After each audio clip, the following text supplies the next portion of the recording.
ನಮಸ್ಕಾರ ಎಲ್ಲರಿಗೂ. ನಾನು ಶಾಂತಲಾ ಸಂತೋಷ್, ಶಾಂತಲಾ ಬಿ ಸೈಕಾಲಜಿಸ್ಟ್. ಈ ಒಂದು ಚಾನೆಲ್ ಮೂಲಕ ನಮ್ಮ ಒಂದು ಜೀವನದ ಮೇಲೆ ಪ್ರಭಾವ ಬೀರುವ ಕೆಲವು ಅಂಶಗಳನ್ನ ನಿಮ್ಮೆಲ್ಲರ ಜೊತೆಗೂ ಸಹ ಶೇರ್ ಮಾಡ್ತಾ ಇರ್ತೀನಿ.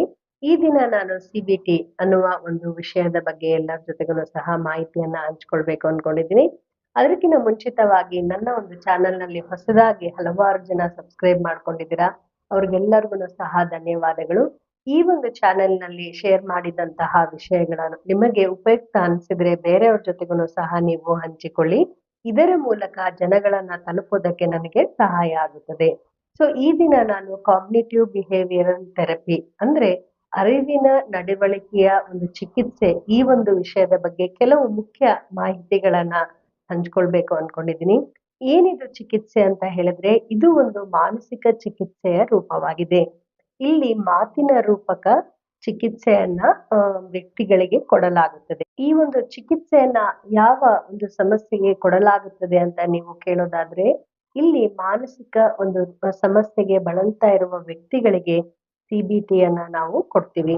ಇದರಲ್ಲಿ ನಾವು ಮುಖ್ಯವಾಗಿ ಆತಂಕದ ಕೆಲವು ಸಮಸ್ಯೆಗಳು, ಅಂದ್ರೆ ಆತಂಕದ ಒಂದು ಒಂದು ಸಮಸ್ಯೆಗಳನ್ನ ಯಾರು ಎದುರಿಸ್ತಾ ಇರ್ತಾರೆ ಅವರಿಗೆ ಡಿಪ್ರೆಷನ್, ಅದರಲ್ಲಿನೂ ಸಹ ಕೆಲವು ಅಂದ್ರೆ ಇಂಟೆನ್ಸಿಟಿ ಎಷ್ಟಿದೆ ಅಂತ ನೋಡ್ಬಿಟ್ಟು ಅವ್ರಿಗೇನು ಸಹ CBT ಥೆರಪಿಗಳನ್ನ ಕೊಡ್ತಾ ಇದ್ದಾರೆ. ಇದಲ್ದೇನು ಸಹ ದಿನನಿತ್ಯ ಜೀವನದಲ್ಲಿ ಬರುವಂತಹ ಚಟಗಳಿಗೆ ಬಾನಿಸವಾಗಿದ್ರೆ ಅಥವಾ ಚಟಗಳಿಗೆ ಬಲಿಯಾಗಿದ್ರೆ, ಆಮೇಲೆ ಜೀವನದಲ್ಲಿ ಯಾವ್ದಾದ್ರು ಒಂದು ಸಮಸ್ಯೆಗೆ ಸಿಲುಕಿಕೊಂಡಾಗ ಅದರಿಂದ ಹೇಗೆ ಹೊರಗೆ ಬರ್ಬೇಕು ಅಂತ ಗೊಂದಲದಲ್ಲಿದ್ದಾಗನು ಸಹ ಈ ಒಂದು ಚಿಕಿತ್ಸೆಗಳನ್ನ ಕೊಡ್ತಾ ಇರ್ತಾರೆ. ಆಮೇಲೆ ಮುಖ್ಯವಾಗಿ ಈಗ ಈ ಇತ್ತೀಚಿನ ಜೀವನ ಶೈಲಿಯಲ್ಲಿ ನಾವು ನೋಡೋದಾದ್ರೆ ಈಟಿಂಗ್ ಡಿಸಾರ್ಡರ್ಸ್, ಈ ಒಂದು ನಾವು ಆಹಾರ ಶೈಲಿಗಳಲ್ಲಿನೂ ಸಹ ಹಲವಾರು ಸಮಸ್ಯೆಗಳನ್ನ ವ್ಯಕ್ತಿಗಳು ಎದುರಿಸ್ತಾ ಇರ್ತಾರೆ. ಅವುಗಳಿಂದನೂ ಸಹ ಹೊರಗಡೆ ಬರೋದಕ್ಕೆ ಈ ಒಂದು CBTಯನ್ನ ಕೊಡ್ತಾ ಇರ್ತಾರೆ. ಇದರ ಜೊತೆಗೆ ಮಾನಸಿಕ ರೋಗಗಳಲ್ಲಿನೂ ಸಹ, ಅಂದ್ರೆ ರೋಗಗಳಿಗೆ ಈ ಒಂದು ಮಾನಸಿಕ ರೋಗಕ್ಕೆ ತುತ್ತಾದ ವ್ಯಕ್ತಿಗಳು ಈ ಒಂದು ಮೆಡಿಕೇಶನ್ ಜೊತೆಗೆ, ಅಂದ್ರೆ ಔಷಧಿಗಳ ಜೊತೆಗೆ ಈ ಒಂದು CBT ಥೆರಪಿಯನ್ನು ಸಹ ಅವರಿಗೆ ಕೊಡಲಾಗುತ್ತಾ ಇರುತ್ತದೆ. ಮನೋರೋಗಿಗಳಲ್ಲಿ, ಅಂದ್ರೆ ಮಾನಸಿಕವಾಗಿ ಯಾವ್ದಾದ್ರು ಒಂದು ಸಮಸ್ಯೆಯಿಂದ ಬಳಲ್ತಾ ಇದ್ರೆ ಅವರಿಗೇನು ಸಹ ಔಷಧಿಯ ಜೊತೆಯಾಗಿ ಈ ಒಂದು CBT ಥೆರಪಿಯನ್ನ ಕೊಡ್ತಾ ಇರ್ತಾರೆ. ಸೊ ಇದರಿಂದ ಹಲವಾರು ಉಪಯೋಗಕಾರಿ ಒಂದು ಲಾಭಗಳನ್ನು ಸಹ ಒಂದು ಸಮಸ್ಯೆಗೆ ಯಾರು ಗುರಿಯಾಗಿರ್ತಾರೋ ಅವರಿಗೆ ಇದರಿಂದ ಲಾಭಗಳನ್ನು ಸಹ ಜಾಸ್ತಿ ಆಗಿರತ್ತೆ. ಈ ಒಂದು CBT ಅನ್ನೋದು ನಮ್ಮ ಒಂದು ಮಾನಸಿಕ ಒಂದು ರೋಗಕ್ಕೆ ಅಷ್ಟೇ ಅಲ್ಲದೇನೂ ಸಹ ದಿನನಿತ್ಯ ಜೀವನದಲ್ಲಿ ಯಾವುದಾದ್ರೂ ಒಂದು ಸಮಸ್ಯೆಗಳನ್ನ ಆಲೋಚನೆಯಲ್ಲಿ, ಅಂದ್ರೆ ಆಲೋಚನೆಗಳಿಂದನೇ ಸಮಸ್ಯೆಗಳು ಬರ್ತಾ ಇದೆ, ನಮ್ಮ ಒಂದು ಆಲೋಚನೆಗಳು ಸಮಸ್ಯೆಯನ್ನ ತಂದೊಡ್ತಾ ಇದ್ದಾವೆ ಅನ್ನೋದನ್ನ ನಾವು ಏನಾದ್ರೂ ನಮಗೆ ಅನ್ಸಿದ್ರೆ ಅಂತವರಿಗೆ CBT ಥೆರಪಿಯನ್ನ ಕೊಡ್ತಾ ಇರ್ತಾರೆ.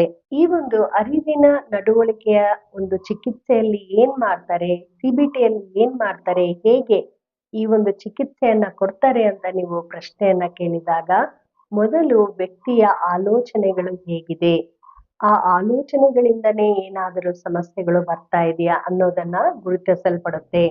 ಆಲೋಚನೆಗಳಿಂದನೇ ಸಮಸ್ಯೆಗಳು ಉದ್ಭವ ಆಗ್ತಾ ಇದೆ ಅಂದಾಗ ಅಂತಹ ಆಲೋಚನೆಗಳನ್ನ ನಾವು ಕೈ ಬಿಡುವಂತೆ ಚಿಕಿತ್ಸೆಯನ್ನ ಕೊಡಲಾಗುತ್ತೆ. ಇಲ್ಲಿ ಯಾವುದೇ ಒಬ್ಬ ವ್ಯಕ್ತಿ, ಅಂದ್ರೆ ವ್ಯಕ್ತಿಯಲ್ಲಿ ಸಮಸ್ಯೆಗಳು ಎದುರಿಸ್ತಾ ಇದ್ದಾರೆ ಅಂದಾಗ ಸಮಸ್ಯೆಗಳು ಬರದ ರೀತಿಯಲ್ಲಿ ನಾವು ತಡೆಗಟ್ಟೋದಿಲ್ಲ. ಆದರೆ ಸಮಸ್ಯೆಗಳು ಬಂದಾಗ ಹೇಗೆ ಅವುಗಳನ್ನ ನಿಭಾಯಿಸಬೇಕು ಅನ್ನುವ ಒಂದು ಹಂತ ಹಂತದ ಚಿಕಿತ್ಸೆಯನ್ನ ಈ ಒಂದು CBTಯಲ್ಲಿ ಕೊಡಲಾಗುತ್ತದೆ. ಇದರ ಜೊತೆಗೆ ಆ ವ್ಯಕ್ತಿಯ ಆಲೋಚನೆಗಳು, ಆ ಆಲೋಚನೆಗಳು ಹೇಗಿದೆ, ಅದರಿಂದ ಯಾವುದಾದರೂ ಸಮಸ್ಯೆಗಳು ಬರ್ತಾ ಇದೆಯಾ, ಅವುಗಳನ್ನ ಹೇಗೆ ಬದಲಾವಣೆಯನ್ನ ಮಾಡ್ಕೊಳ್ಬೇಕು ಅನ್ನೋದನ್ನ ಈ ಒಂದು ಚಿಕಿತ್ಸೆಯಲ್ಲಿ ಪ್ರಮುಖವಾಗಿ ಇದನ್ನೇ ಚಿಕಿತ್ಸಾ ರೂಪಕವಾಗಿ ಕೊಡ್ತಾ ಇರ್ತಾರೆ. ಹೇಗೆ ಚಿಕಿತ್ಸೆ ಕೊಡ್ತಾರೆ ಅಂತ ಹೇಳಿದ್ರೆ, ಇಲ್ಲಿ ಮಾತಿನ ಮೂಲಕ, ಇದೊಂದು ಟಾಕ್ ಥೆರಪಿ.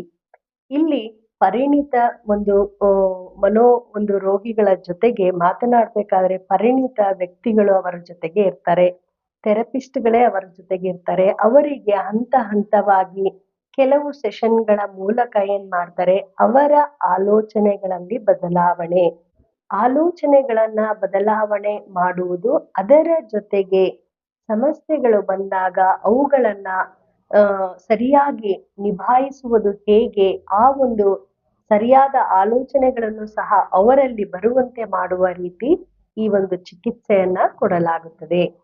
ಕಾಗ್ನಿಟಿವ್ ಬಿಹೇವಿಯರಲ್ ಥೆರಪಿಯಲ್ಲಿ ವ್ಯಕ್ತಿಗಳ ಒಂದು ನಕಾರಾತ್ಮಕ ಆಲೋಚನೆಗಳನ್ನ ಕಂಡುಹಿಡಿಯೋದು, ಆಮೇಲೆ ಅವರ ಒಂದು ಸಾಮರ್ಥ್ಯವನ್ನ ಜಾಸ್ತಿ ಮಾಡೋದು, ಸಮಸ್ಯೆಗಳನ್ನ ಎದುರಿಸುವುದು ಹೇಗೆ, ಅವುಗಳನ್ನ ನಿಭಾಯಿಸುವುದು ಹೇಗೆ, ಈ ರೀತಿಯಾದ ಒಂದು ಸಕಾರಾತ್ಮಕ ಆಲೋಚನೆಗಳನ್ನ ಅವರಲ್ಲಿ ತುಂಬುವುದು. ಆಮೇಲೆ ಸಮಸ್ಯೆಗಳನ್ನ ಸರಿಯಾಗಿ ಅವರು ಸಮರ್ಪಕವಾಗಿ ತಿಳಿದುಕೊಳ್ಳುವುದು. ಯಾವ ಸಮಸ್ಯೆ ಹೇಗಿದೆ, ಅದರ ಒಂದು ತೀವ್ರತೆ ಹೇಗಿದೆ, ಅದನ್ನ ಹೇಗೆ ನಿಭಾಯಿಸುವುದು, ಅದರಿಂದ ಯಾವ ಒಂದು ಸಮಸ್ಯೆಗಳು ಉದ್ಭವ ಆಗಬಹುದು, ಈ ರೀತಿಯಾದ ಎಲ್ಲಾ ವಿಷಯಗಳನ್ನು ಸಹ ಹಂತ ಹಂತವಾಗಿ ಎಲ್ಲಾ ವಿಷಯಗಳನ್ನ ಸರಿಯಾಗಿ ಅರ್ಥ ಮಾಡಿಕೊಳ್ಳುವಂತೆ, ವ್ಯಕ್ತಿಗಳು ಅರ್ಥ ಮಾಡಿಕೊಳ್ಳುವಂತೆ ಈ ಒಂದು ಚಿಕಿತ್ಸೆ ತುಂಬಾ ಉಪಯೋಗಕಾರಿಯಾಗಿದೆ. ಸೊ ಈ CBTಯಲ್ಲಿ ನೀವು ನೋಡೋದಾದ್ರೆ ಕೆಲವು ಮಾನಸಿಕ ರೋಗಗಳಿಗೆ ಅಂದ್ರೆ ಔಷಧಿಗಳ ಜೊತೆಗೆ ಕಾಗ್ನಿಟಿವ್ ಬಿಹೇವಿಯರಲ್ ಥೆರಪಿಯನ್ನು ಸಹ ಕೊಡ್ತಾ ಇರ್ತಾರೆ. ಇದರಿಂದ ಹಲವಾರು ಉಪಯೋಗಗಳು ಮನೋರೋಗಿಗಳಲ್ಲಿನೂ ಸಹ ಬದಲಾವಣೆ ಮಾಡಿಕೊಳ್ಳೋದಕ್ಕೆ ಅವರ ಜೀವನದಲ್ಲಿ ತುಂಬಾ ಸಹಕಾರಿಯಾಗಿದೆ. ಮಾನಸಿಕವಾಗಿ ಯಾವುದಾದರೂ ಒಂದು ಸಮಸ್ಯೆಗೆ ಗುರಿಯಾದ ವ್ಯಕ್ತಿಗಳನ್ನ ಈ ಒಂದು CBT ಥೆರಪಿಗೆ ನಾವು ಗುರಿಪಡಿಸಿದಾಗ ಅದರಿಂದ ಸಕಾರಾತ್ಮಕ ಒಂದು ಬೆಳವಣಿಗೆಗಳು ಅವರ ಜೀವನದಲ್ಲಿ ಕಂಡು ಬರ್ತಾ ಇದೆ. ಆಮೇಲೆ ಇದು ಹಲವಾರು ವ್ಯಕ್ತಿಗಳ ಒಂದು ಮಾನಸಿಕ ನೆಮ್ಮದಿಯನ್ನ ಕಾಯ್ದುಕೊಳ್ಳಲು ಸಹ ತುಂಬಾ ಸಹಕಾರಿಯಾಗಿದೆ. ಇಲ್ಲಿ ವ್ಯಕ್ತಿಯ ಒಂದು ಆಲೋಚನೆಗಳ ಒಂದು ವಿಧಾನಗಳನ್ನ ಪರಿವರ್ತನೆ ಮಾಡಲಾಗುತ್ತದೆ. ಆಮೇಲೆ ಯಾವ ಒಂದು ಅವರ ನಡವಳಿಕೆಗಳಿರಬಹುದು, ಆಲೋಚನೆಗಳಿರಬಹುದು, ಸಮಸ್ಯೆಗಳನ್ನ ತಂದೊಡ್ತಾ ಇದೆಯೋ ಅಂತಹ ಒಂದು ಆಲೋಚನೆಗಳು, ನಡವಳಿಕೆಗಳನ್ನ ಗುರುತಿಸಿ ಅವುಗಳನ್ನ ಬದಲಾವಣೆಯನ್ನ ಮಾಡಲಾಗುತ್ತದೆ. ಈ ಚಿಕಿತ್ಸೆಯಿಂದ ಸಾಮಾನ್ಯ ವ್ಯಕ್ತಿಗಳಿಂದ ಹಿಡಿದು ಮನೋರೋಗಿಗಳು ಯಾರೆಲ್ಲ ಇದ್ದಾರೋ ಅವ್ರಿಗೂ ಸಹ ತುಂಬಾ ಸಹಕಾರಿಯಾದ ಒಂದು ಚಿಕಿತ್ಸೆ ಈ ಒಂದು CBT ಅಂತಾನೆ ಹೇಳ್ಬಹುದು. CBT ಅಂದ್ರೆ ಏನು? ಹಲವಾರು ವಿಷಯಗಳಲ್ಲಿ CBT ಅಂತ ನಾನು ಹೇಳ್ತಾ ಇರ್ತೀನಿ. ಈ ಒಂದು ಚಿಕಿತ್ಸೆಯನ್ನ ಕೊಡಲಾಗುತ್ತೆ. ಇದೊಂದು ಟಾಕ್ ಥೆರಪಿ. ಇದು ಮಾತಿನ ಮೂಲಕನೇ ವ್ಯಕ್ತಿಯಲ್ಲಿರುವ ಯಾವುದಾದ್ರೂ ಒಂದು ನಡವಳಿಕೆಗಳನ್ನ, ಆಲೋಚನೆಯನ್ನ ಅಂದ್ರೆ ನಕಾರಾತ್ಮಕ ಒಂದು ಆಲೋಚನೆಗಳು ಮತ್ತು ನಡವಳಿಕೆಗಳು ಸಮಸ್ಯೆಗಳನ್ನ ತಂದೊಡ್ತಾ ಇದ್ದಾರೆ, ಅವುಗಳನ್ನ ಗುರುತಿಸಿ ಅವುಗಳ ಒಂದು ಬದಲಾವಣೆಯನ್ನ ಈ ಒಂದು ಚಿಕಿತ್ಸೆಯ ಮೂಲಕ ಮಾಡಲಾಗ್ತಾ ಇರತ್ತೆ. ಇಲ್ಲಿ ನೀವು ಸಮಸ್ಯೆಗಳು ಎಂತಹುದೇ ಇರಬೇಕು, ಅವರಿಗೆ ಮಾನಸಿಕವಾಗಿ ಕಿರಿಕಿರಿ ಇರಬಹುದು, ಸ್ಟ್ರೆಸ್ ಇರಬಹುದು, ಆಂಗ್ಸೈಟಿ ಇರಬಹುದು, ಅಥವಾ ವ್ಯಕ್ತಿಗಳು ಆಲ್ಕೋಹಾಲಿಕ್ ಆಗಿರಬಹುದು, ಚಟಗಳಿಗೆ ವಲಯ ಆಗಿರಬಹುದು, ಅಥವಾ ಫ್ಯಾಮಿಲಿ ಇಶ್ಯೂಸ್ ಅಂದ್ರೆ ಕೌಟುಂಬಿಕ ಯಾವ್ದಾದ್ರು ಕಲಹಗಳಿಂದ ಅವರು ಮಾನಸಿಕವಾಗಿ ನೆಮ್ಮದಿಗೆ ದೂರ ಆಗಿರಬಹುದು. ಇದರ ಜೊತೆಗೆ ಬೇರೆ ಬೇರೆ ಆದಂತಹ ಮಾನಸಿಕ ಕಾಯಿಲೆಗಳಿಗೂ ಸಹ ಕೆಲವೊಂದು ಸರಿ ತುತ್ತಾಗಿರುವ ವ್ಯಕ್ತಿಗಳಿಗೆ ಈ ಒಂದು ಚಿಕಿತ್ಸೆಯನ್ನ ಕೊಡಲಾಗುತ್ತದೆ. ಕಾಗ್ನಿಟಿವ್ ಬಿಹೇವಿಯರಲ್ ಥೆರಪಿ ಈ ಒಂದು ಚಿಕಿತ್ಸೆಯನ್ನ ಪರಿಣಿತರೇ ಕೊಡ್ತಾ ಇರ್ತಾರೆ. ಅಂದ್ರೆ ಈ ಒಂದು ಚಿಕಿತ್ಸೆಯಲ್ಲಿ ಪರಿಣಿತಿಯನ್ನ ಪಡೆದವರೇ ಈ ಒಂದು ಥೆರಪಿದನ್ನ ವ್ಯಕ್ತಿಗಳಿಗೆ ಕೊಡ್ತಾ ಇರ್ತಾರೆ. ಸೊ ಕಾಗ್ನಿಟಿವ್ ಬಿಹೇವಿಯರಲ್ ಥೆರಪಿ ಅಂದ್ರೆ ಏನು ಅನ್ನುವ ಒಂದು ಪ್ರಶ್ನೆ ಹಲವಾರು ಜನರಲ್ಲಿ ಇರುತ್ತೆ.